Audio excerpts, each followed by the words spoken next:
He's been called Canada's leading political satirist, and for years, Newfoundland's Rick Mercer delivered the goods for the last 15 of those on CBC Television's The Rick Mercer Report. But he surprised a whole lot of people when he decided to sign off for good last season. So what's he been up to? For one thing, he has a brand new book, and Rick Mercer joins me now. It's very nice to see you. It's very nice to be here. So how proud are you of this thing? I am very proud of that book. I've done books before that have included rants. This is the best rants from 15 seasons, but also it's a look back, and there's a lot of storytelling about being on the road for 15 years, a lot of things that went right, a lot of things that went wrong, and just a lot of stories about being out there on the highway. You said some of your favorites. Can you give us one? There's a lot of different rants. One of the things that I found interesting going back and looking at all of them is the evolution of the rant.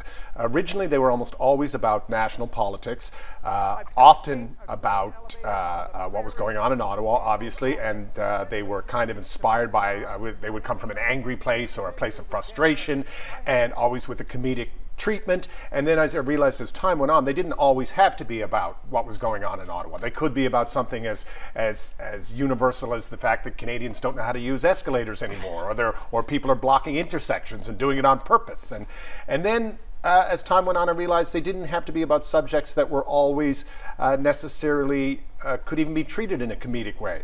You know, when Gord Downey from the Tragically Hip passed away, I think everyone of my generation certainly was thinking about Gord, and so that week, that's what I ranted about. So there was a lot of evolution over the years.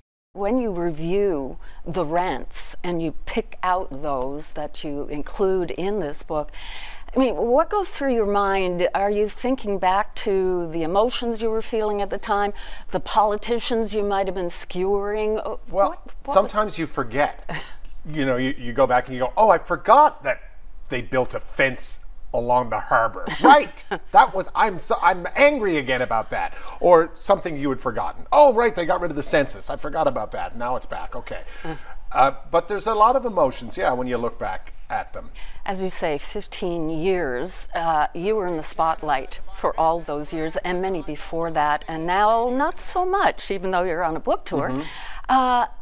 Any withdrawals from looking at that camera and the red light goes on? No, not so much. I miss the people that I worked with. One of the things that I'm the most proud of, because this doesn't happen a lot in television, is that the team that was with me on day one of the Mercer Report, they were there when we signed off after 15 years. A lot of things goes right, a lot of things go wrong. You know, I flipped a car, we rolled a car, we almost hit 2 deer, we crashed a hot air balloon, we crashed a helicopter, kind of. That's just going to work. There was a lot of things happening. That would bind people together, those experiences. Band of brothers. One of the things, of course, that has been a passion of yours, besides performing, is politics. Mm-hmm. What do you make of what's going on in the House of Assembly, especially with that bullying harassment? Well, with the bullying and the harassment, it's important to note that these issues are occurring in every workplace, everywhere in North America, if not the world. They are.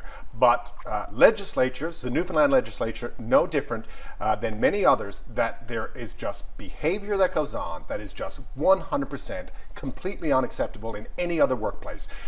You do not get yelled at, or when you're talking in your workplace, if people around you started going, it's not acceptable. It's not acceptable anywhere. And they do it on a regular basis. So their standards are completely different. So they have to get in line with everyone else. And they have to take a hard look at their own behavior. Speaking of behavior, you can't talk about politics these days without looking south of the border. What do you make of it all? Are you worried about where that country is going and the effect on our country? Oh, I think everyone who is a keen observer, or even a casual observer of politics, finds what's happening in the United States alarming. I think, if anything, I hope it puts an end to anyone ever saying, well, I don't vote because no matter who you vote for, it's all the same thing. The result is always the same. I think in many ways it's given many politicians elsewhere in the world a free pass in many ways, because no matter what they do, no one is really paying attention to them anymore, because Donald Trump sucks all the oxygen out of the room. I just want to ask you finally, Rick, everybody wants to know what's next for you. You've been pretty coy about your future plans. What's on the go? When I know, Debbie, I will return to this seat and I will tell you. I really liked writing this book. I really liked the storytelling aspects. I'm not quite ready to write a memoir yet. I'll leave that to Alan Doyle and Mark Critch, but I really enjoyed that, so I'm looking forward to doing some more writing. And there's a federal and provincial election next year. Politics for you? I've always kind of had that sneaking, fantasy in the back of my mind, because I love politics so much, and I always make it akin to, someone who likes, the Toronto Maple Leafs, that someday the phone is going to ring and they're going to say, "Can you come in as the general manager?" And you say, "Damn right," and I'll show them how it's done. So I've often had that secret fantasy, but I'm less interested in politics from that point of view now than I ever have. Rick Mercer, thank you so much. Thank you.